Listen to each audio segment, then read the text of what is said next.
in, you know, deep, thoughtful thinking. If you, and especially, I'm talking about this from, I do a lot of artwork, and I'm also an engineering master's student.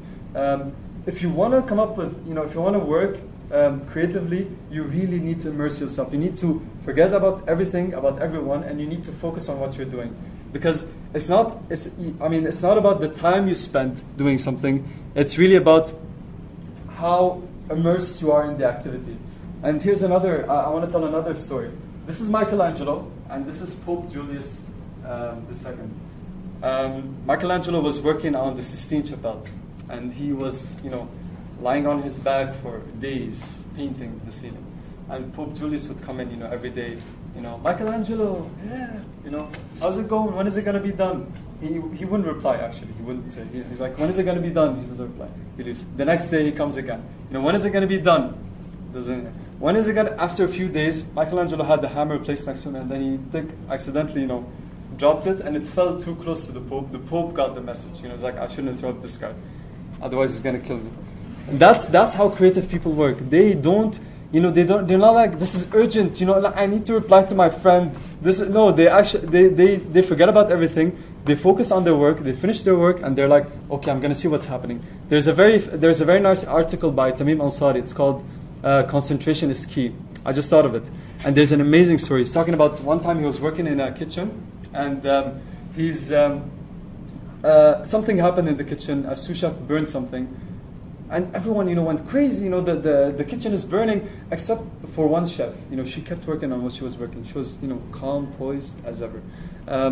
You know, people extinguished the fire, and then people were, you know, yelling at the sous chef. She kept, you know, nothing affected her. And then after everything, Tamim went to the girl, and he says, you know, didn't you notice what happened? She's like, yeah, I noticed. He's like, why didn't you do anything? He's like, because if I, you know, come there, the food's gonna get ruined. So she was so concerned about what she was doing. She noticed what happened. You know, she blocked it. She's like, okay, you know, they can deal with this. I'm going to focus on this. You know, and this is the kind of focus that we need and that we lack, unfortunately. Elite achievers. Okay, they did a study in Germany, you know, and they compared people who played the violin okay with people who are amazing violin players. And they're like, okay, we really want to know the difference between these kids. We want to know what is it that makes them different. You know, what is it that makes somebody an amazing violin player and somebody an average violin player? And they told them to do, you know, schedules, to divide their days and to, you know, to report what they were doing in a day. It turns out that all of them studied the same number of hours. All of them practiced the same number of hours. So they're like, wow, then, you know, that there must be something wrong. So they actually observed them, and they noticed that, you know, elite violin players were practicing things that they didn't know how to play, right? The normal players were practicing things that they already knew how to play. And what's more, elite players did deliberate practice. They were fully awake and involved in what they were doing. They were not just doing it like, you know, second-hand solving problem like we do. You know, you realize, you know, you're listening to some music, you get lost with the lyrics, and then you're solving, and then you realize, wow, I finished the exercise. No, with violin players, I mean, this is applicable to everything. People, they were focused, right? They knew exactly what they were doing. And one thing that they noticed is that they took afternoon naps. The afternoon naps coming back again.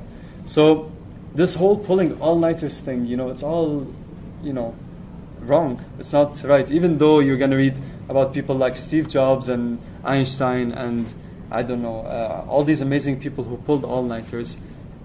I'm not going to tell you we're not these people, but it turns out that, you know, most recent scientific research tells us that our brains need to rest, because when you're sleeping, your brain is not inactive. It's actually collecting all the chunks of information that you learned during the day, and it's making sense out of them. This is why a lot of creative ideas come out from people who sit in the shower, or, you know, after people who sleep and they wake up and, you know, they get this insight. So this is because when you sleep, your brain is not inactive. It's actually, you know, making sense out of everything that happened during your day. And this is another reason why you don't end your day, you know, with social media, or, you know, you end your day with something very reflective. You think deeply before you go to sleep, so that, you know, when you're sleeping, you're kind of continuing the solution of the problem. This is actually true. I'm sure some of you have experienced that already. So After you've done all this, after you've, after you decided where you wanted to go, and after you knew how to get there, and after you've decided of your SMART goals and you've placed them carefully in a Google Calendar with some air to breathe, and after you've, diminished, delegated, delayed, and deleted what's unnecessary, you have to remember something. You have to always look back and always make sure that you're leading a balanced life, right? It's not just about developing one dimension of our existence. You actually need to develop everything about you. Like it turns out, for example, when you exercise, you're actually boosting your brain energy. So this is contributing to this. When you're socializing, you're getting new ideas. When you're reflecting, it's helping you make sense out of all of this. So you always need to make sure that you're not just managing your time so that you can achieve one dimension, of you, that you're actually achieving all four dimensions: your body, your mind, your spirit, and your social life. So we're getting to the last point before we open the floor for questions and answers. I'm gonna share with you some tips. We're gonna go more into some details here about some of the things we mentioned. This is something that I really found beneficial. Creating your own customized schedules. I do use Google Calendar, but I really found it useful that if you actually, spend 2 days at the beginning of the semester before all the work starts, and you created, your long-term schedule and your short-term schedule. What I shared with you before was something that I did myself, and it's really good because, first of all, it gets you to really think about it, and it gets you to take it seriously. Because you're not just putting things, and then you get to easily delete it. No, it's actually something that when you want to delete something, you think twice, and then you're like, okay, I'm really going to take this seriously. I don't want to delete 7 times. So that is actually very beneficial. When you do things with your own hand, they become kind of part of you. But if you can't, that's fine. You can use Google Calendar because it's very useful. Don't be obsessed with it. Don't be like following the red line as you're studying. Some people don't check their cell phones, but they have Google Calendar open and they're studying, but they're checking. Am I on time? Am I gonna make it? No, don't be too obsessed. Just leave margins of errors. Always make more time for more difficult activities and the most urgent and important ones. This is something that is very important. It's called Covey's Matrix. Okay? Anybody doesn't know Stephen Covey, or anybody knows Stephen Covey? So let me know. You know The Matrix, the movie, or the? Okay, all right. So this is I'm gonna talk about Stephen Covey in the end. He says activities are divided into urgent and important, urgent and not important, and not urgent but important, and not urgent and not important. Obviously, this is the last thing you want to do, and unfortunately, this is the easiest thing to do. So we always, this is due in 15 weeks, and it's not even important. Let me start with that, because we want to delay the more important things. By the way, what is the difference between delaying and procrastinating? Anybody want to tell me the difference between the two? It's important. It makes you, happier when you know these differences. All right. Yes? Delaying, you're making kind of a conscious choice to do this later. Procrastinating, you're saying, I'm going to be doing this, but let's go and do something else in the meantime. Yes, you're either an amazing delayer or an amazing procrastinator. I'm kidding. So, yeah, that's exactly the difference. You're making a conscious choice when you're delaying things. You know why exactly why you're delaying. Procrastinating is just you checking Facebook. So, not urgent and important, and not important and urgent. Which one do you want to do first? The not urgent and important, or the urgent and not important? Urgent and important. Wait. Obviously you're gonna do this. I'm talking about this one and that one. Like not urgent and important, or urgent and not important. Not urgent. Urgent and urgent. Yes. You can actually split your tasks, so this group will do the not urgent and important. Okay, no, actually you have to do this first. Yeah. You do the important and not urgent because it's more important, right? Don't forget this. It's not just about, when I say 2 assignments, both of them are equally important. But you're talking here about an assignment and I don't know. Like, it's not 2 things that are of the same level of importance. So that's something to keep in mind. Okay. Studies, social life, and involvement. I'm guessing this is one of the major reasons why we're all here. Right? I'm even here for that also. So again, balance is key. Like it's good to focus all our university life on studies, but you actually want to benefit because the university can give you more than that, right? You have the opportunity to be involved in amazing associations doing really good work and meaningful activities. So you want to actually make the most of that. But you don't want to make so much of that that it affects your studies, right? Because you're here to study. And your social life, you always need to, your friends are going to hate you if you don't see them. So this is also important. You shouldn't be, like, don't be obsessed about, if you're in your first 2 years, even 3 years, I would say, don't feel too bad that if you can't do a lot of extracurricular work. In my first 3 years, I really didn't participate in anything. I just watched associations. I was afraid to get close to the MSA. Really, it was a scary organization.